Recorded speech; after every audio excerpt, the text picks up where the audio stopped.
Picture this. You open your eyes tomorrow, check your phone, and your entire bank account is empty. $0. But here's the twist. Instead of your hard-earned money, you're now holding worthless shares in a bank that's going under. Your first thought, someone hacked me. Someone stole everything. So you grab your phone to call the cops. You're ready to dial your attorney.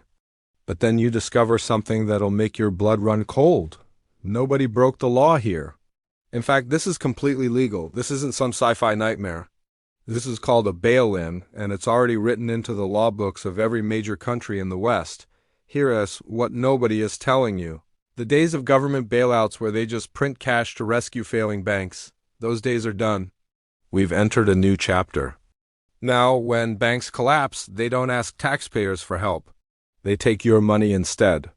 Back in 2008, taxpayers got stuck with the bill, but next time, it's the everyday people with savings accounts who will pay the price. Let me take you back to where this whole scheme got tested for the first time, a tiny island called Cyprus in 2013. Cyprus was the trial run. Their banking system imploded, and the European Union, along with the IMF, said no to a traditional bailout. Instead, they did something shocking.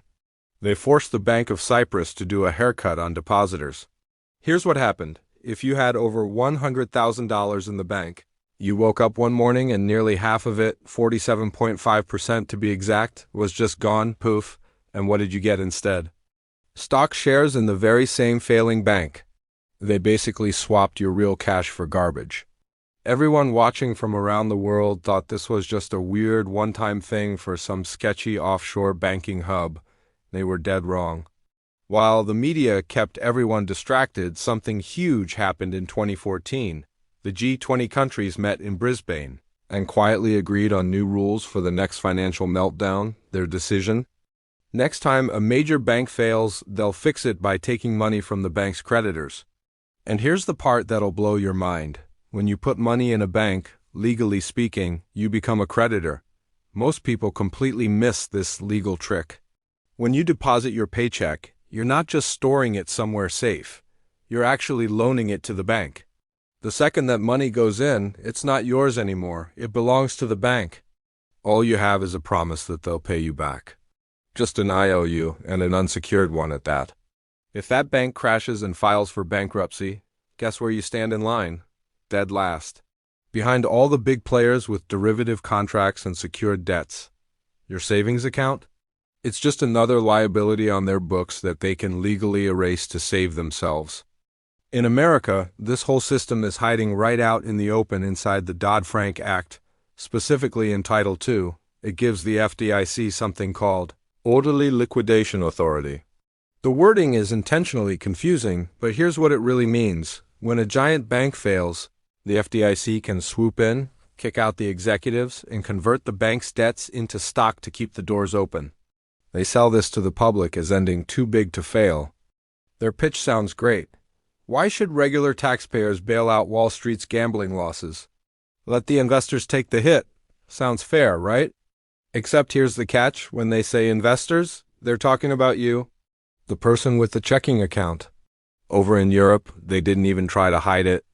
The Bank Recovery and Resolution Directive straight up requires that bail-ins must be used before a single penny of government money can be touched. This isn't some wild conspiracy theory I'm making up. This is actual law in the United States, United Kingdom, Canada, Australia, and across the European Union. But hold on, you might be thinking, doesn't FDIC insurance protect me? My deposits are insured up to $250,000, right? Let me shatter that safety illusion for you. The FDIC Deposit Insurance Fund is basically a psychological band-aid, not real protection. Check these numbers. As of late 2025, the FDIC has roughly $137 billion in their insurance fund. Meanwhile, total insured deposits across all U.S. banks? Over $10 trillion. Do the math, that's a coverage ratio of about 1.28%. If one small community bank goes under, sure, the fake can handle it. If a medium-sized bank like Silicon Valley Bank collapses, they can cover it, but it practically drains the entire fund. But imagine if one of the giants falls, JP Morgan, Bank of America, or Citibank. that $137 billion would evaporate before lunchtime. The money simply doesn't exist. In a total system collapse, the Fed would have to go begging to Congress for a bailout, which is political suicide. Or the Federal Reserve would need to print trillions, triggering hyperinflation. Or, and this is most likely, they de-use the systemic risk exception to save certain parts of the system while activating bail-in rules for everyone else. That FDIC sticker in the bank window? It's like wearing a seatbelt during a plane crash. Sure, it makes you feel safer, but it won't save you when you hit the ground. The trigger for the next wave of bail-ins will probably be the derivatives bubble I've talked about before. Under current bankruptcy laws that got changed in 2005, derivatives have super priority status. What does that mean? When a bank fails, the J.P. Morgans and Goldman Sachs of the world, the ones holding derivative contracts with the dying bank, get to grab the collateral first. They get to raid the vault before the bankruptcy judge even walks into the courtroom.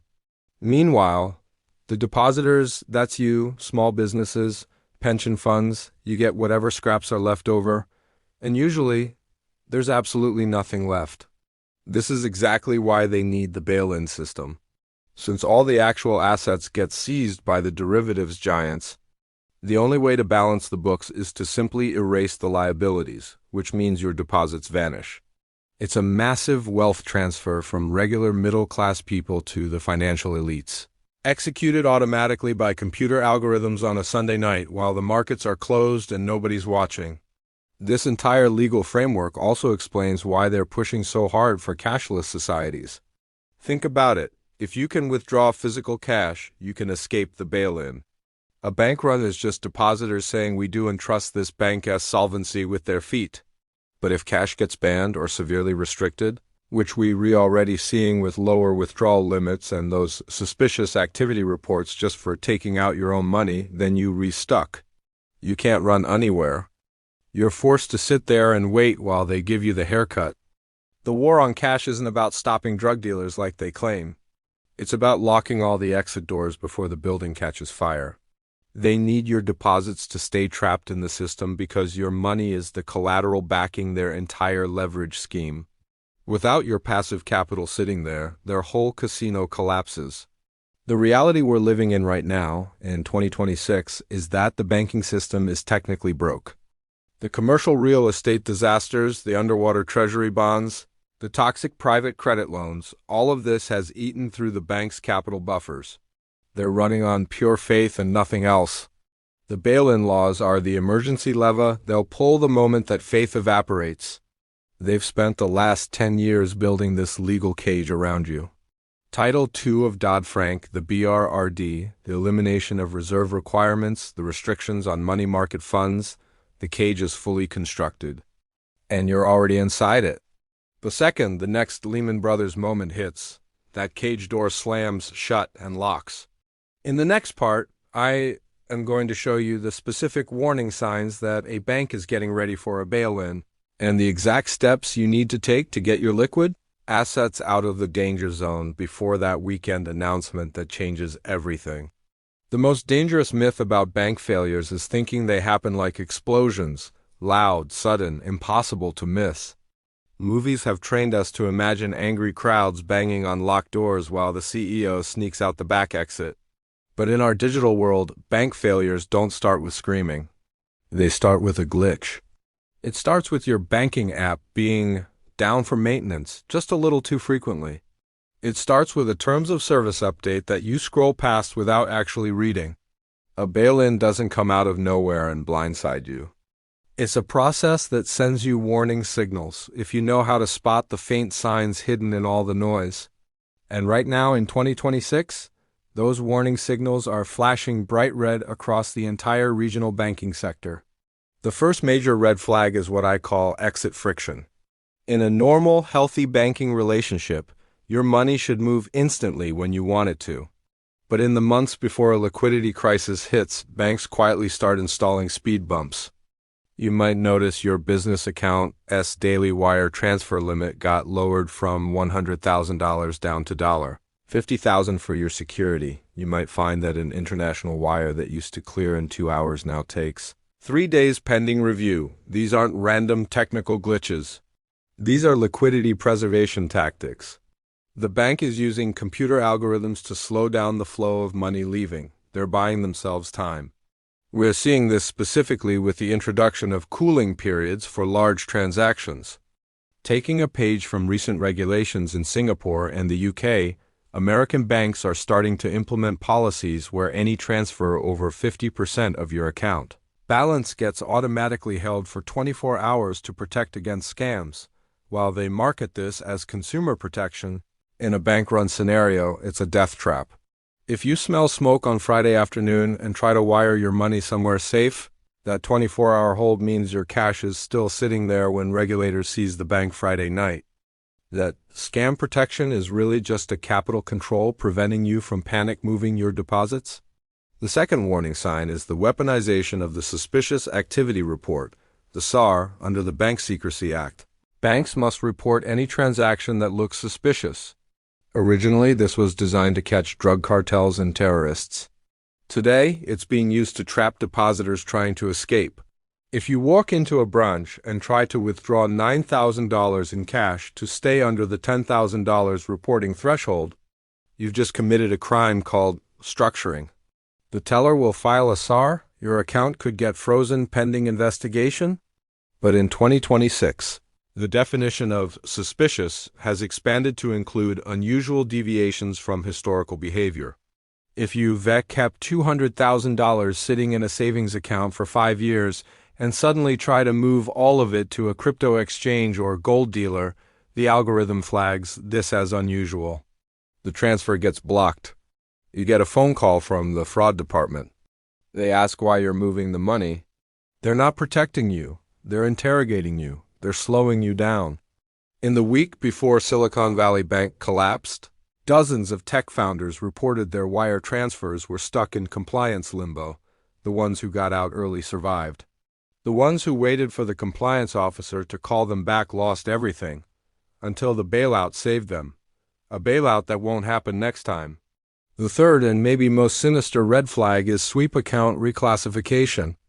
Many depositors think their money is safe because it's in a checking account. But banks often use sweep programs to move your idle cash into higher-yielding but riskier money market funds overnight to earn interest. Buried deep in the fine print of these sweep agreements is often a clause about gates and fees. Following the 2023 reforms to money market funds, these funds can impose liquidity fees or completely suspend redemptions if their internal liquidity drops below a certain threshold. If your bank automatically sweeps your cash into one of these funds, your cash isn't cash anymore. It's an investment share that can be gated. You might log in to pay payroll and discover your sweep balance is completely inaccessible because the underlying fund has frozen. Withdrawals due to market volatility. You haven't been bailed in yet, but you've been locked in. So how do you position yourself to survive the weekend when the music stops? The strategy requires what I call hierarchical diversification. You can't rely on a single point of failure. Level 1. The too big to fail GSIB buffer. While I generally don't trust the mega banks, in the short term they're safer than regional banks. JP Morgan, Bank of America, Citi, these are systemically important to the state itself. The government literally cannot let them fail without destroying the dollar. So keeping 1 to 2 months of operating expenses in AGSIB is a tactical move. You're hiding behind the government's shield. But don't keep your life savings there. They're safe from failure, but not from currency debasement or total surveillance. Level 2. The credit union archipelago. Credit unions are structurally different from banks. They're not owned by shareholders, they're owned by depositors. They don't play in the high-risk derivatives casino that threatens the megabanks. Moving some of your liquid cash to a well-capitalized conservative credit union removes you from the blast radius of Wall Street. You want a credit union focused on boring local lending, car loans, local mortgages, not one chasing yield in commercial real estate. Level 3, direct ownership, the exit. The only way to be 100% protected from a bail-in is to not be a creditor to any bank at all. You need to move your core wealth into directly registered assets. First, Treasury Direct. You can buy U.S. Treasury bills directly from the government at treasurydirect.gov. When you do this, you cut out the bank as middleman. If your bank fails, your T-bills are completely safe because they're registered in your name on the Fed's ledger, not on the bank's balance sheet. Second, physical cash. Having 1 to 3 months of expenses in actual paper currency in a fireproof. Safe at home is unparanoia, is insurance against a bank holiday. If the ATMs go dark or the daily limit drops to $50, the person with cash can still buy food and fuel. Third, self-custody, Bitcoin, and gold. As I've established before, these are the ultimate outside money. A bail-in confiscates liabilities. It cannot confiscate bearer assets that you physically hold in your hand or in your head. The timing of any bail-in will almost certainly be Friday night. Regulators always seize banks after markets close on Friday to have the weekend to clean up the mess before Asia opens Monday morning. This is what I call weekend risk. If you see headlines turning dark on a Wednesday, if you see emergency meetings being reported on Twitter, if the bank's stock price crashes 40% in one day, don't wait for official news. Act immediately. Wire your money out. If the wire gets blocked, go to the physical branch and buy a cashier's check. If they refuse to cut a check, stand in that lobby and demand cash. Better to look like a panicked fool on Thursday and be wrong than to look like a sophisticated investor on Monday and be completely broke. The bail-in is a legal trap designed to catch passive people. The ones who move first are the ones who survive. In the final section, I am going to discuss the psychological preparation you need for the next phase. When the bail-in transforms into the bail-up, and the entire currency gets reset to cover the massive hole the banks left behind. The implementation of the bail-in isn't the end of the crisis. It's just the opening act of the final consolidation. When the GSIBs, the global systemically important banks, start seizing depositor funds to save themselves, public trust in the banking system will evaporate instantly. We'll see the mother of all bank runs. In this moment of total panic, where ATMs are dark and banking apps are frozen, the Federal Reserve will reveal the only solution that can stop the hemorrhaging, the bailout. This is the term for when the liability of the commercial banking sector, your deposits, gets transferred upward onto the balance sheet of the central bank itself. It's effectively the nationalization of money. The government will announce, the private banks have failed you, we're stepping in.